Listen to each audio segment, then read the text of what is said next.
Waraanni bilisummaa Oromoo waboon Gujii Bahaa ona wadaraa fi lixa Harargee ona Doobbaa keessatti diina du'aa fi madoon adabee jira.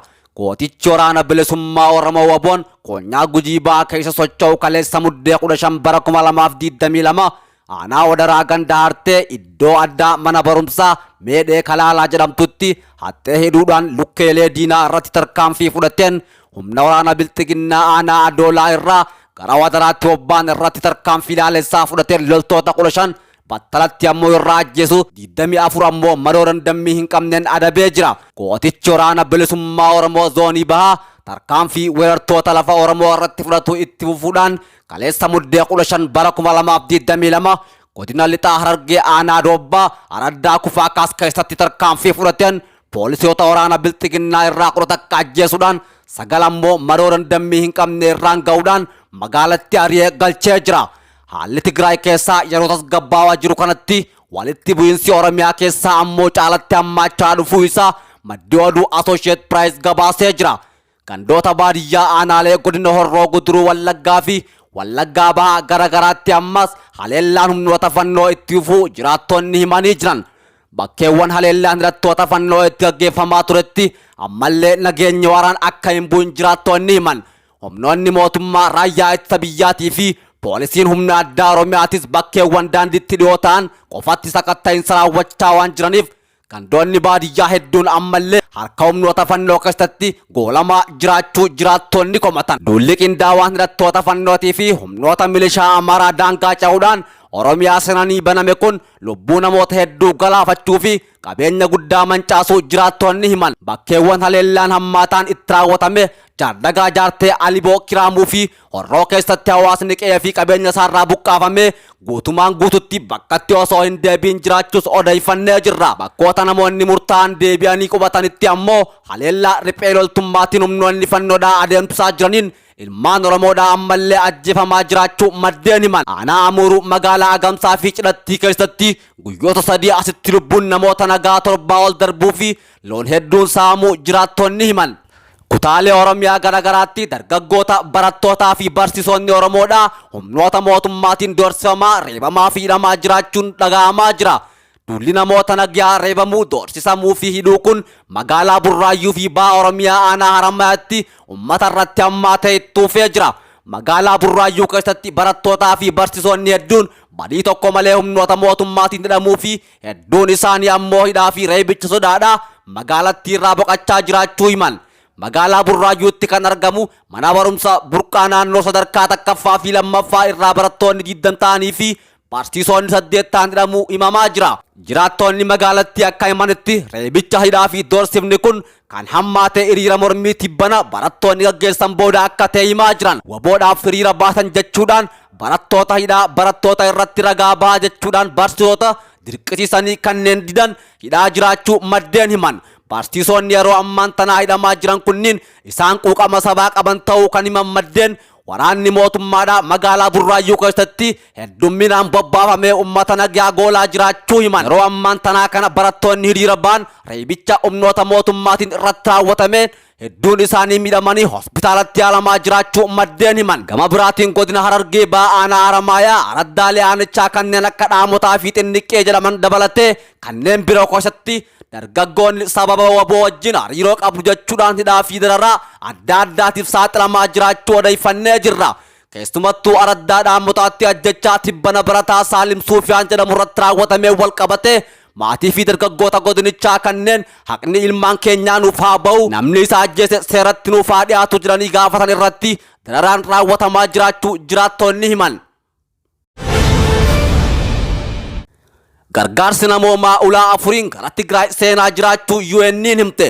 Erga waliigalteen nagaa mootummaa Itoophiyaatii fi TPLF jidduutti mallattaa'ee booda ulaawwan 4 gama naannoo Amaaraa Affaar jiruun gargaarsi namoomaa Tigraay akka seenaa jiru UN'n ibsee jira. Dhaabbata biyyoota gamtoomaniitti qindeessaan gargaarsa namoomaa akka ibsetti akka lakkoofsa Itoophiyaatti sadaasa 29 bara 2015tti tumsitoota UN'tii fi mootummaa Itoophiyaatiin gargaarsi namoomaa konkolaattota 1,600 oltu gara Tigraay ergamee jira jedhe. Gabaasni dhaabbatichaa nyaataa fi meeshaalee fayyaa dawoo barnootaa bishaanii fi qulqullina ittiin eeggatan ta'uu ibsee jira.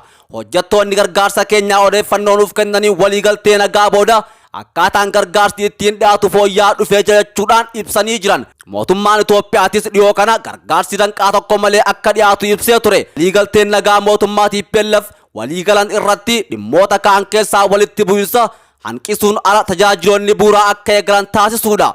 Waliigalteen kun deeggarsi namoomaa hin danqamne akka uummataaf dhiyaatu dabalatee mootummaan Itoophiyaa tajaajila ibsaa Maqalee fi magaalota kaanitti eegaluu ibsee jira. Tajaajilli bilbilaatis Shireetti eegaluun kan ibsame yoo ta'u, akkasumas Shiree dabalatee bakkeewwan tokko tokkotti tajaajilli ibsaatii fi bilbilaa eegaluu kan ibse yuunniin kun deeggarsa namoomaaf tarkaanfii jajjabeeffama uummataaf tajaajiloota bu'uuraa deebisuuf walqabatee wantoonni fooyya'ee akka jiran ibsan. Taatullee hanga barbaachisu waliin yeroo wal bira qabamu deeggarsi dhiyaataa jiru gahaa akka hin taane kan ibsame yoo ta'u, UN'n ibsa isaa kana keessatti meeshaaleen fayyaatii fi nyaatni madaalamaan bal'inaan akka ergamu ibsee jira. Akkasumas naannoo Amaaraatii fi Affaaritti gargaarsa geessuudhaaf lammiileen jireenya duritti akka deebi'an gochuudhaaf deeggarsi dabalataa akka isaan barbaachisus ibsee jira. Qondaaltonni fayyaa naannoo Tigraay deeggarsa fayyaa gara naannichaa seenaa jiruun gammaduu isaanitti torbaan darbee ibsaa turan. Waraanni waggaa lamaaf naannoo Tigraay darbees Affaarii fi Amaaraatti ce'ee lammiilee kuma hedduu galaafatee jira. Miliyoonaan kan lakkaa'aman immoo qe'ee irraa akka buqqa'an dirqee jira. Sababa waraanichaa irraa kan ka'een lammiileen miliyoonaan lakkaa'aman jireenya isaanii danqame gargaarsa namoomaa malee jiraachuu akka hin dandeenyetu himamaa jira. Waraanni waliin Itoophiyaadhaa gara kaabaa karaa nagaatiin akka xumuramu waliigalteen mallattaa'us wal waraansi Oromiyaa keessatti adeemsifamaa jiru itti fufaa jiraachuun yaaddoo guddaa uumee jira. Waraanni kaabaa xumura akka argatuuf waliigalteen mallattaa'uu fi mootummaan waboo wajjin hin mari'adhu jechuu hordofee namoonni siyaasaa rogeeyyii miidiyaa paartiilee mormitootaa miseensonni paarlamaatii fi dhaabbileen siviilii akkuma Tigraayitti araarri bu'ee Oromiyaa keessattis araarri bu'uu qaba jechuudhaan gaafachuu irratti argaman. Jijjiirama siyaasaa bara 2018 Itoophiyaa dhufe hordofee adda bilisummaa Oromoo gara biyyattii yoo galu waraanni bilisummaa Oromoo waboo kan ABO'n hoogganamuu ture mootummaan Itoophiyaa irraa amantaa dhabe jechuudhaan bosona Oromiyaatti hafuudhaan qabsoo itti fufee jira. Mootummaan Itoophiyaa gama isaatiin waraana bilisummaa Oromoodhaa waamicha nagaatiiti jechuudhaan bara 2019 irraa jalqabee opereeshinii waraana bilisummaa Oromoo dhabamsiisuu jedhu lixaa fi kibba Oromiyaatti adeemsisaa ture. Opereeshinii kanaan wal qabatee dhiittaan mirga namoomaatii fi ajjechaan jumlaa hamaan qabata waraana bilisummaa Oromoo waraanuutiin humnoota mootummaatiin lammiilee nagaa irratti raawwataa turuu jalqaba bara 2020 jaarmaya mirga namoomaatiif falmu Amnesty Internationalin ibsa baasee ture.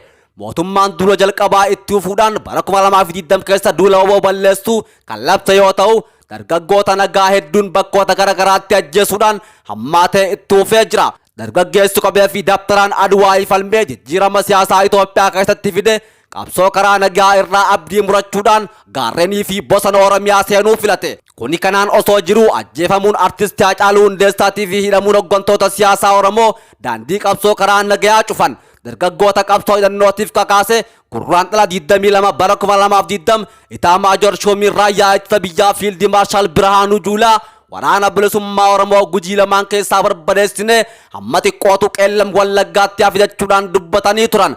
Haa ta'u malee waraanni bilisummaa Oromoo dur lixa Oromiyaa fi kibba Oromiyaatti himamu kutaalee Oromiyaa guutuu hanqisachuun danda'amutti wal gahee mootummaa Itoophiyaa waliin wal waraanaa jira. Yeroo ammaa wal waraansi mootummaa Itoophiyaatii fi waraana bilisummaa Oromoo waliin bara 2019 irraa jalqabuudhaan Oromiyaa keessatti adeemsifamaa jiru ammaas itti fufuudhaan dhiiga lammiilee nagaa dhangalaasaa jira. Qondaalli adda bilisummaa Oromoo obbo Battee Urgeessaadhaa dhibdeen siyaasaa Oromoo impaayera tana keessatti karaa sirriitiin hiikamuu dhabuu fi siyaasaa Oromoo kaamsuudhaaf yaaluun rakkoo har'a Oromiyaa keessa jiru kan dhalchuu danda'e jechuudhaan yaada isaanii BBCdhaaf kennan. Hayyuu seenaa Dr. Ittaanaa Habtee rakkoon bu'uura siyaasaa Oromoo akkaataa hundeeffama Itoophiyaatii fi waldiddaa qabsoo Oromoo keessatti uumameedha jechuudhaan dubbatan. Biitii Itoophiyaa gaafa hundeeffamtu impaayera taatee hundeeffamte kan jedhan Dr. Ittaanaa Habtee yaada BBC irratti kennaniin impaayerri lafa namaa dhaqee saamaa qabeenya namaa gargar qooddachaa isa tokko ol kaasee kan gadi qaba jechuun ibsan. Gama biraatiin ammoo impaayera Itoophiyaa keessatti Oromoon bifa qindaa'een falmachuu erga eegalee waggaa 50 yoo guutes rakkoo keessoo isaa furatee galma isaa ga'uu dadhabuun rakkoo biraa akka ta'e kaasan.